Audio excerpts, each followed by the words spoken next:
Bakristu bavandimwe inshuti za Radio Maria Rwanda, Kristu Yezu akuzwe iteka ryose n'ahantu hose.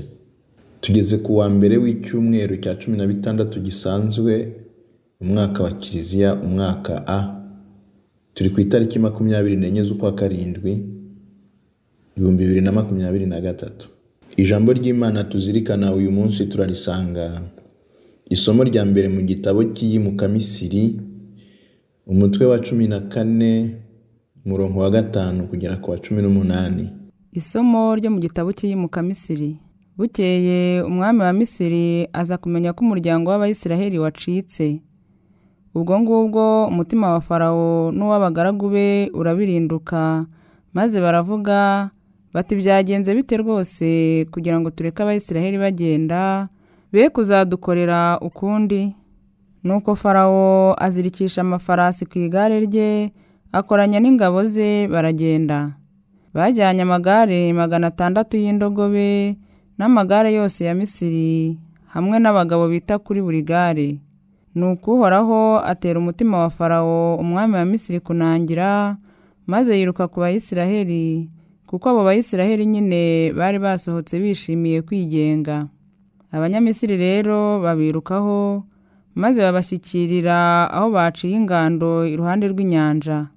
Amafarasi yose akurura amagare ya Farawo n'abarwanira ku mafarasi hamwe n'izindi ngabo ze babashyikirira hafi y'Ipihahiroti hateganye na Behari Sefoni.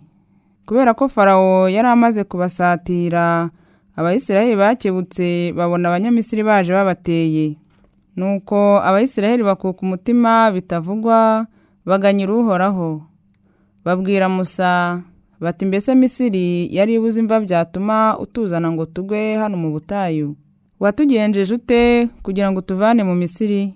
Ntabwo twari twarakubwiriye mu Misiri tuti tureke tuba abagaragu b'Abanyamisiri, kuko ikiruta ari uko twaba abagaragu b'Abanyamisiri aho kugwa mu butayu. Musa rero abwira rubanda ati mwigira ubwoba, nimukomere maze muze kwirebera uko Uhoraho abarokora uyu munsi. Koko rero Abanyamisiri muruzi none ntabwo muzongera kubabona ukundi. Uhoraho ubwe ni uri burwane mu kigwi cyanyu, naho mwebwe mwigaramiye. Uhoraho abwira Musa ati igituma ukabya kuntakambira n'iki? Bwira Abayisiraheli bashyire nzira. Naho wowe ngaho bangura inkoni yawe, urambura ukuboko ukwerekeze ku nyanja, uyicemo icyambu, maze Abayisiraheli bagende ku maguru mu ngeri y'inyanja humutse. Naho njyewe ngiye gutera umutima w'Abayisiraheli kunangira, kugira ngo bayishokemo babakurikiye, maze ngaragaze ikuzo ryanjye nkorera ishyano Farawo n'ingabo ze zose n'amagare ye n'abanyamafarasi be.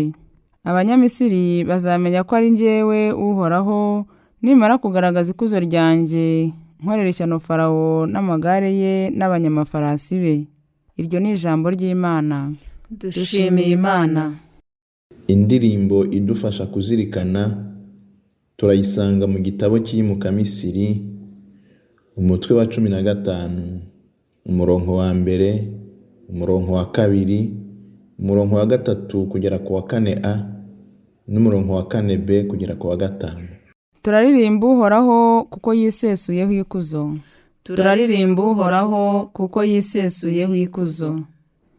Ndaririmba Uhoraho kuko yisesuyeho ikuzo, ifarasi n'uyirwaniraho yabiroshye mu nyanja. Turaririmba Uhoraho kuko yisesuyeho ikuzo. Uhoraho niwe mbaraga zanjye, niwe ndirimba, niwe wankijije. Niwe Mana yanjye, reka musingize, niwe Imana ya data, reka mushimagize. Turaririmba Uhoraho kuko yisesuyeho ikuzo. Uhoraho ni intwari ku rugamba, izina rye ni Uhoraho. Amagare ya Farawo hamwe n'ingabo ze yabiroshye mu nyanja. Turaririmba Uhoraho kuko yisesuyeho ikuzo. Abanyamafarasi be bimena bamerwa n'inyanja y'urufunzo, ibizenga by'ikuzimu birabatwikira. Barigita mu mazi ikuzimu boshye ibuye. Turaririmba Uhoraho kuko yisesuyeho ikuzo. Ivanjiri ntagatifu yanditswe na Matayo, umutwe wa 12, umurongo wa 38 kugera kwa 42. Nyagasani Yezu nabane namwe, nawe kandi muhorane. Amagambo yo mu Ivanjili ntagatifu uko yanditswe na Matayo. Habwa ikuzo Nyagasani. Muri icyo gihe bamwe mu bigisha amategeko no mu bafarizayi baraterura babwira Yezu bati, Mwigisha, turifuza kubona ukora igitangaza. Arabasubiza ati, iyi nyoko mbi kandi y'abahemu irashaka ikimenyetso. Nta kindi kimenyetso izahabwa atari icy'umuhanuzi Yonasi. Nk'uko Yonasi yamaze mu nda y'igifi iminsi 3 n'amajoro 3, ni nako umwana w'umuntu azamara mu nda y'isi iminsi 3 n'amajoro 3. Ku munsi w'urubanza Abanyaninivi bazahagurukira b'iyi ngoma maze babatsinde, kuko bo bumvise inyigisho za Yonasi maze bakisubiraho. Kandi hano hari uruta Yonasi. Umwamikazi w'igihugu cy'epfo azahagurukira ab'iyi ngoma ku munsi w'urubanza maze abatsinde, kuko yaturutse iyo gihera aje kumva ubuhanga bwa Salomoni. Kandi hano hari uruta Salomoni. Iyo ni Ivanjili ntagatifu. Uragasingizwa Kristo. Bakristo bavandimwe, nshuti za Radio Maria Rwanda, Uhoraho arwana mu kigwi cy'umuryango we. Uhoraho araturwanirira igihe cyose. Ngaho natwe nitumwizere, aho kwizera ibidashobora kudukiza. Uko yarwaniye Abayisiraheli abavana mu Misiri, akabambutsa inyanja, bakayinyuramo rwagati yumutse, na n'ubu aracyabikora. Ibyo yakoze icyo gihe na n'uyu munsi aracyabikora, kuko yitwa ntihemuka kandi ntihinduka. Imana uko yari ejo niko iri none, ni nako izaba iri ejo hazaza. Ntihinduka. Ibyo yakoze na n'uyu munsi iracyabikora. Twumvise mu Ivanjili Yezu yita abantu bo mu gihe cye bari bamubwiye ko bifuza kumubona akora igitangaza. Yezu abasubije abita inyoko mbi kandi y'abahemu. Ati, nta kindi bazabona uretse ikimenyetso cya Yonasi. Ikimenyetso cya Yonasi umuhanuzi, umwanditsi w'Ivanjili Matayo agikoresha aganisha ku izuka rya Yezu. Ati, nk'uko Yonasi yamaze mu nda y'ifi iminsi 3 n'amajoro 3, ni nako umwana w'umuntu azamara mu nda y'isi iminsi 3 n'amajoro 3. Bakristo bavandimwe, iki kibazo aba bantu babajije Yezu na n'uyu munsi hariho abahora bagenzwa nacyo, bajya hirya no hino mu masengesho rimwe na rimwe y'urudaca, ngo barashaka ibitangaza, ngo barashaka kubona Yezu akora ibitangaza. Ibi bituma twibaza, ese koko ukwemera kwacu gushingiye kuki? Ukwemera kwacu gushingiye kuri Yezu Kristo, umwana w'Imana wigize umuntu, kugira ngo atumenyeshe byimazeyo Imana se idukunda cyane.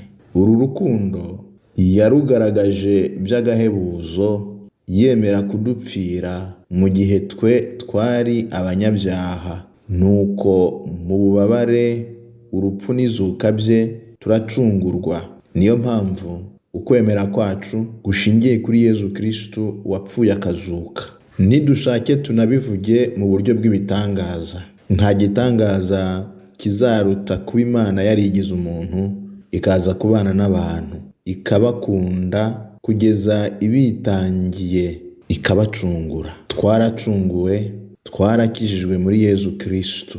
Niba uyu munsi usanga hari ikibura, ikibazo si icy'Imana, iyo byose yabikoze neza muri Yezu Kirisitu. Ahasigaye ni ahacu guhaguruka tukagana inzira y'umukiro, guhaguruka tukakira jambo w'Imana, kuko abamwakira bose abaha ububasha bwo guhinduka abana b'Imana muri we. Umukristu ushaka gushingira ubukristu bwe ku bitangaza aho kubushingira kuri Yezu wazutse, ukwemera kwe kuba kutari kwakura cyangwa afite ibibazo mu myemerere ye. Dusabirane gukomera kuri Yezu wazutse, ahora arwana mu kigwi cyacu, tumukomereho adukomeyeho. Kubana nawe nicyo gitangaza gikomeye dukeneye. Mwari kumwe na Padiri Christophe